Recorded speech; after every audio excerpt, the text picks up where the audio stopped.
আমাকে দেখা যাক বা না যাক। নবারুণ ভট্টাচার্যের কবিতা।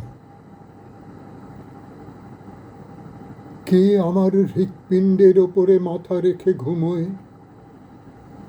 কে আমাকে দুধ ও ভাতের গন্ধ দিয়ে আড়াল করে? কে আমার মাটি, যেখানে আমি বৃষ্টির মতো শুষে যাই? আমি যখন দূষিত আকাশে হাঁপিয়ে হাঁপিয়ে উড়ি, আমার পালকে ছাই জমে জমে ধূসর হয়ে যায়, তখন আমার সামনে সবুজ গাছ হয়ে ওঠে কে? কে আমাকে চোখের পাতা বন্ধ করে আড়াল করে? কে আমাকে আগুন দিয়ে মশালের মতো জ্বালায়? কে আমার পৃথিবী, যার ভেতরে আমি লাভার মতো ফুটতে থাকি?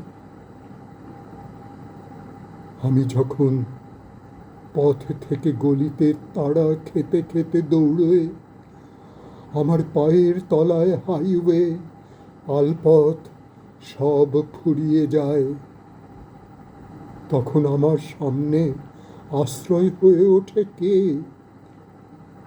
এইসব প্রশ্নের উত্তর পেতে হলে আমার উপরে অনেক অত্যাচার করতে হবে। এত অত্যাচার করার ক্ষমতা দুর্ভাগ্যবশত কোনো শোষক, নিপীড়ক বা রাষ্ট্র মেশিন এখনো জানে না। যখন জানবে, তখন আমার প্রশ্নের সংখ্যাও অনেক বেড়ে যাবে। আমি প্রশ্নগুলোকে ছুঁড়তে ছুঁড়তে এগুতেই থাকব। আমাকে দেখা যাক বা না যাক, প্রশ্নগুলো ফেটে অনেক সপ্তর্ষিমণ্ডল আকাশে দেখা যাবে।